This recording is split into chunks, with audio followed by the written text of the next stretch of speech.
देवरानी जी, अभी हम बुआ के घर पे फंक्शन में जा रहे हैं ना, तुम पहुँचते ही दोनों हाथ में मेहंदी लगा के बैठ जाना, वरना उन लोग बहुत काम कराएंगे। अब देखो, मुझे तो आदत है, तुम परेशान हो जाओगी, तुम्हें आदत नहीं होगी ना। पर दीदी।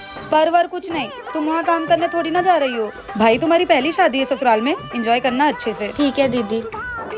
दीदी। देवरानी जी देखो ना, ये मम्मी ने तुम्हारे लिए 2 साड़ियाँ भेजी हैं। लेकिन दीदी इसकी क्या जरूरत थी? क्यों जरूरत नहीं थी? तुम्हारी मम्मी भी तो मेरे लिए हर त्योहार पे कपड़े भेज देती हैं। ये लो रख लो, दोनों साथ में पहन के जाएंगी कहीं। अरे देवरानी जी, वीडियो बना रही हो? हाँ दीदी। अरे तो मेरे साथ भी बनाओ ना, हम देवरानी जेठानी कोलैब कर लेंगे। ठीक है दीदी। अरे नहीं मौसी, मेरी देवरानी बहुत अच्छी है, बिल्कुल समझ लो छोटी जैसी।